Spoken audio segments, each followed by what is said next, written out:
Good evening बच्चों। आज हम पढ़ने जा रहे हैं फैक्टर यानी गुणनखंड का पार्ट 1। मैंने फैक्टर को दो पार्ट में डिवाइड किया है, पार्ट 1 और पार्ट 2। पार्ट 1 में हम कुछ बेसिक समझेंगे फैक्टर के बारे में और कुछ बेसिक क्वेश्चनों को सॉल्व करेंगे। ठीक है, चलिए तो आप शुरुआत करते हैं बिना समय गंवाएं। तो बात करते हैं फैक्टर की यानी कि गुणनखंड की, कि फैक्टर होता क्या है। तो देखिए यहाँ पर हमने 35 को डिवाइड किया 5 से, रिमाइंडर क्या मिला 0। अगर आप किसी नंबर को किसी दिए गए नंबर से डिवाइड करते हैं और रिमाइंडर 0 मिलता है तो इस केस में जो डिवीज़र है यानी कि जो भाजक है वो क्या कहलाएगा, डिविडेंड का फैक्टर कहलाएगा, यानी कि भाज्य का फैक्टर कहलाएगा। या फिर हम ऐसे भी कह सकते हैं कि डिवीज़र यानी कि भाजक और कोसेंट यानी कि भागफल दोनों ही क्या होंगे, फैक्टर होंगे डिविडेंड के यानी कि भाज्य के। क्लियर। चलिए अब हम इसको दूसरे शब्दों से समझते हैं कि अगर हम दो नंबर लें 5 और 7, इनका मल्टीप्लाई किया तो क्या मिला हमें 35। तो हम बोलेंगे कि 5 और 7 दोनों ही क्या हैं, 35 के फैक्टर हैं। जबकि इसके विपरीत अगर हम बात करेंगे कि 35 5 और 7 का क्या है तो ये मल्टीपल कहलाएगा यानी कि गुणज। आई होप सो आपको फैक्टर की परिभाषा क्लियर हुई होगी। चलिए तो अब आगे नेक्स्ट पढ़ते हैं टाइप्स ऑफ फैक्टर, कि गुणनखंडों के प्रकार क्या होते हैं। तो फैक्टर जो है वो 3 प्रकार के होते हैं। नंबर पहला है आपका प्राइम फैक्टर यानी कि अभाज्य गुणनखंड। नंबर दूसरा है आपका इवन फैक्टर यानी कि सम गुणनखंड। नंबर तीसरा है आपका ऑड फैक्टर यानी कि विषम गुणनखंड। तो चलिए एक एग्जाम्पल की सहायता से समझते हैं कि ये तीनों क्या होते हैं।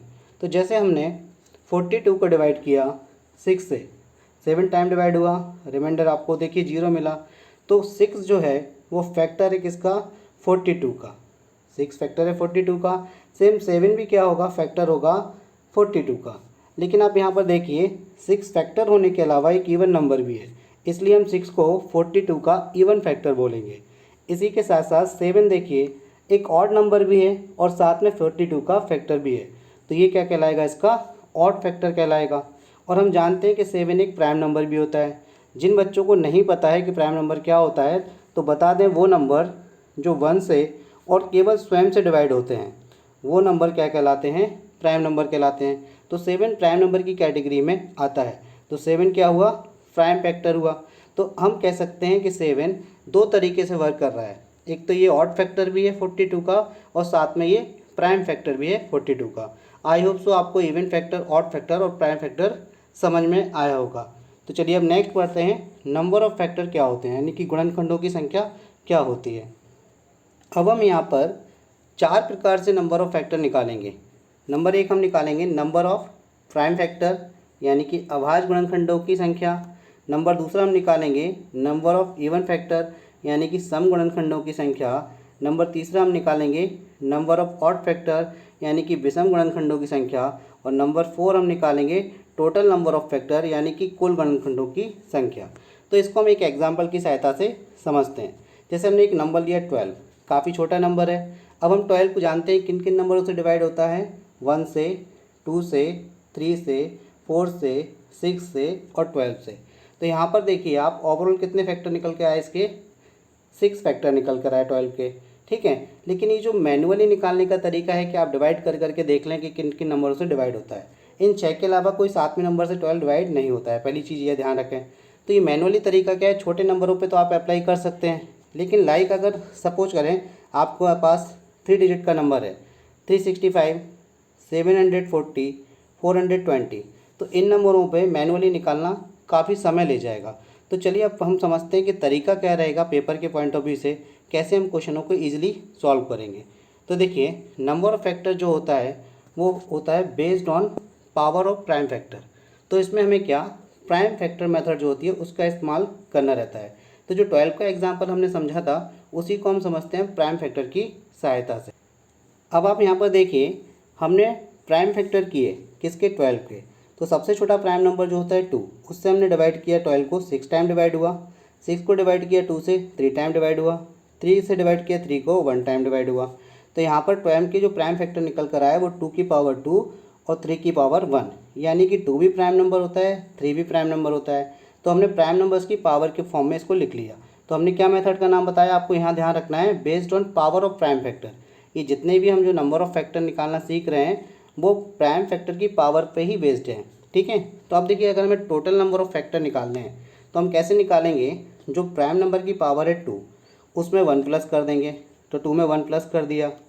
फिर जो ऑड प्राइम फैक्टर है उसकी पावर कितनी है 1, तो उसमें 1 प्लस कर दिया और आपस में इनका मल्टीप्लाई कर देंगे।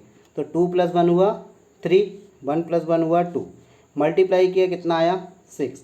तो इस तरीके से टोटल नंबर ऑफ फैक्टर कितने निकल कर आए हमारे 6। अब अगर हमें निकालना है number of even factors, number of even factor निकालने के लिए हम क्या करते हैं कि जो इवन फैक्टर था उसकी पावर को एज इट इज़ लेते हैं, अब उसमें 1 प्लस नहीं करेंगे। तो इवन फैक्टर हमारा था 2 और उसकी पावर भी कितनी है 2, तो उसको हमने एज इट इज़ ले लिया, ठीक। और जो ऑड फैक्टर था उसकी पावर में फिर से 1 प्लस करेंगे और इनका आपस में मल्टीप्लाई कर देंगे। तो 1 और 1 हुआ 2, 2 और 2 हुआ आपका 4, तो आपका आंसर कितना आया 4। तो नंबर ऑफ इवन फैक्टर निकल कर आया आपका 4।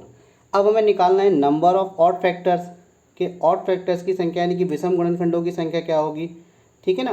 तो नंबर ऑफ ऑड फैक्टर निकालने के लिए हम क्या करते हैं कि इवन की पावर को नहीं लेते हैं, क्योंकि आपको पता है कोई भी इवन का मल्टीप्लाई, जैसे आप कोई भी इवन ले लें 2 है उसका मल्टीप्लाई या 4 है इवन, किसी ऑड नंबर से कर देते हैं, 7 से कर देते हैं तो आपको 28 मिलेगा, 15 से कर देते हैं तो आपको 30 मिलेगा। मतलब इवन का मल्टीप्लाई आप किसी भी ऑड नंबर से यदि करते हैं तो आपको इवन ही नंबर मिलता है।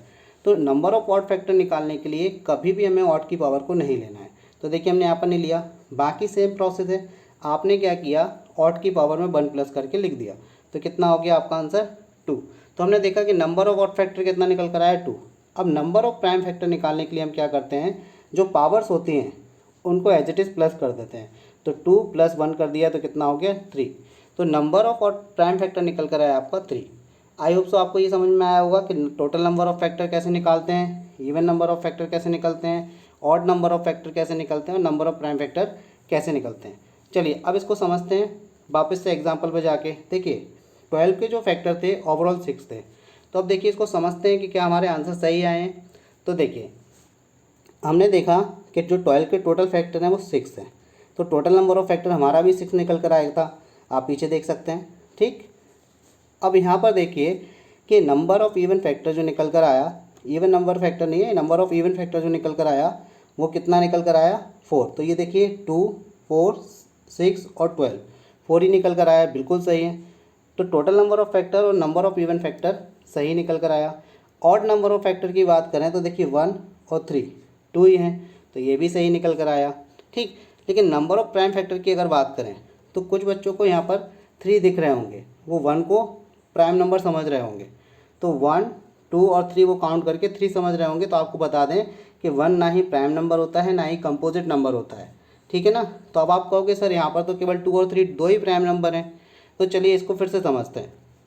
देखिए अब हमने आपको जैसे बताया कि 2 नंबरों का मल्टीप्लाई आपको 12 मिलना चाहिए, तो वो दोनों ही नंबर क्या कहलाएंगे, 12 के फैक्टर कहलाएंगे, ठीक। तो 1 और 12 के फैक्टर हैं, लेकिन 1 ना ही प्राइम नंबर होता है ना ही कंपोजिट। तो 12 के हम प्राइम फैक्टर जब करेंगे तो वो इस तरीके से किए जाएंगे, 2 × 2 × 3, ठीक है। तो अब देखिए 1, 2, 3, तो total number of factor prime factor कितना निकला आपका 3। अब देखिए 12 को या फिर हम लिख सकते हैं 3 × 4। तो देखिए 3 प्राइम नंबर है तो एक तो प्राइम फैक्टर ये मिल गया। 4 क्या होता है, इवन नंबर होता है, ये प्राइम फैक्टर नहीं होता है। तो इसको प्राइम फैक्टर के रूप में हमने तोड़ा तो 2 × 2, तो 1, 2, 3। तो यहाँ से भी हमें 12 के 3 प्राइम फैक्टर निकल कर आए, 3 प्राइम फैक्टर निकल कर आए। या हम 12 को लिख सकते हैं 2 × 6। जब आप 2 × 6 लिखेंगे तो यहाँ पर देखिए 2 तो प्राइम नंबर है लेकिन 6 प्राइम नंबर नहीं है। तो फिर से हम क्या करेंगे, 6 को तोड़ेंगे 2 × 3 के फॉर्म में। तो हमने लिखा है यहाँ पर 3 × 2। तो देखिए 1, 2, 3, इस तरीके से प्राइम फैक्टर आपके 3 निकल कर आए। तो यानी कि जो हमने क्वेश्चन किया वो 101% सही है। प्राइम फैक्टर का नंबर कभी भी टोटल नंबर ऑफ फैक्टर में शो नहीं होता है जब आप मैनुअली करेंगे, लेकिन अगर आप हर नंबर को तोड़ेंगे जिस तरीके से आपको यहाँ प्रोसेस बताया गया है तो आपके प्राइम नंबर ऑफ फैक्टर सही आएंगे। आई होप सो आपको ये समझ आया होगा। चलिए अब इस क्वेश्चन को हमने जैसे किया 12 को, ये 12 काफ़ी छोटा नंबर था।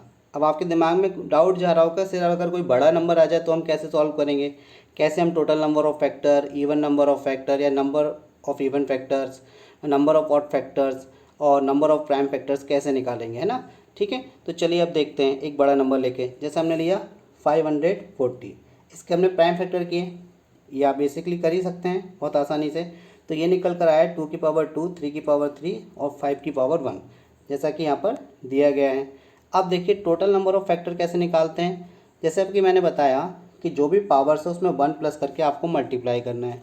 तो 2 में +1 किया 3 हुआ, 3 में +1 किया 4 हुआ, 1 में +1 किया 2 हुआ, मल्टीप्लाई किया तो टोटल नंबर ऑफ़ फैक्टर क्या निकल कर आया 20। अब आप देखिए कि नंबर ऑफ़ इवन फैक्टर आपको निकालना है। तो जैसा कि हमने पढ़ा है कि even factor, number of even factor निकालने के लिए इवन की पावर को एज इट इज़ लेते हैं। तो हमने 2 को एज इट इज़ ले लिया, ठीक। और बाकी ऑड की पावर में हमने 1 प्लस किया, फिर ऑड की पावर में 1 प्लस किया, आपस में मल्टीप्लाई किया तो ये 2 एज इट इज़ आ गया, 3 + 1 4 हो गया, 1 + 1 2 हो गया, मल्टीप्लाई किया कितना आया 16। तो नंबर ऑफ़ इवन फैक्टर निकल के आ रहा है आपका 16। नंबर ऑफ़ ऑड फैक्टर में हम इवन की पावर को लेते ही नहीं है। तो जब इवन की पावर को आप नहीं लेंगे तो ऑड की पावर में 1 प्लस करके ऐड कर देंगे। तो 3 + 1 4, 1 + 1 2, मल्टीप्लाई किया कितना आ गया 8। तो इस तरीके से देखिए यहाँ एक कंक्लूज़न निकल कर आया है कि total number of factor number of even factor और नंबर ऑफ़ ऑड फैक्टर का सम होता है। जैसे 16 प्लस आप 8 करेंगे तो कितना आया 24। यानी कि टोटल नंबर ऑफ़ फैक्टर में कभी भी प्राइम फैक्टर इंक्लूड नहीं होता है, ठीक है। अब नंबर ऑफ़ प्राइम फैक्टर के लिए क्या करना है, आपको पावर्स का सम कर देना है। तो 2 + 3 + 1 किया तो कितना निकल कर आया 6 निकल कर आया। अब देखिए एक बेसिक डिफरेंस और समझ लेते हैं यहाँ पर इस टेबल के माध्यम से। आप देखिए टोटल नंबर ऑफ़ फैक्टर में हमने इवन की पावर और ऑड की पावर दोनों में 1 1 प्लस किया था। नंबर ऑफ़ इवन फैक्टर निकालने के लिए हमने इवन की पावर को एज इट इज़ लिया था 2 को, ठीक है। अब ऑड की पावर में फिर से 1 प्लस किया था। नंबर ऑफ ऑड फैक्टर निकालने के लिए इवन की पावर को हमने लिया ही नहीं था, ठीक है, और ऑड की पावर में 1 प्लस किया था। नंबर ऑफ प्राइम फैक्टर निकालने के लिए जो पावर्स थी उनको प्लस कर दिया था। तो यहाँ से एक कंक्लूज़न निकल कर आता है, इसको आप नोट कर लें अपनी नोटबुक में कि जब भी हमें टोटल नंबर ऑफ़ फैक्टर निकालना हो, नंबर ऑफ़ इवन फैक्टर निकालना हो, नंबर ऑफ़ ऑड फैक्टर निकालना हो तो ऑड की पावर में हर बार क्या होगा +1 होगा।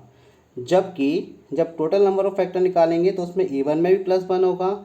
इवन नंबर ऑफ़ फैक्टर या नंबर ऑफ़ इवन फैक्टर निकालेंगे तो इवन की पावर को एज इट इज़ लेंगे, ठीक है, और नंबर ऑफ़ ऑड फैक्टर निकालेंगे तो ऑड की पावर को नहीं लेंगे। मैं फिर से रिपीट कर रहा हूँ, ये बहुत काम की चीज़ है कि जब टोटल नंबर ऑफ़ फैक्टर आपको निकालना हो तो आप क्या करेंगे, इवन की पावर प्लस ऑड की पावर में 1 1 प्लस करके मल्टीप्लाई कर देंगे। नंबर ऑफ़ इवन फैक्टर निकालना हो तो इवन की पावर को एज इट इज़ लेंगे और ऑड की पावर में 1 प्लस करेंगे। नंबर ऑफ़ ऑड फैक्टर निकालना हो तो इवन की पावर को नहीं लेंगे। नंबर ऑफ़ प्राइम फैक्टर निकालना हो तो पावर्स को केवल प्लस करना है। क्लियर। तो यहाँ से एक कंक्लूज़न निकल कर आया कि हर बार ऑड की पावर में +1 होना ही होना है। आई होप सो आपको ये बात समझ आई होगी। अगर आपको किसी भी क्वेश्चन में डाउट आता है, कहीं समस्या आती है तो आप कमेंट सेक्शन में अपनी वो प्रॉब्लम को मेंशन कर सकते हैं, आपको उसका प्रॉपर सॉल्यूशन दिया जाएगा। और अगर आपको वीडियो अच्छा लगा तो लाइक, शेयर और सब्सक्राइब करना ना भूलें।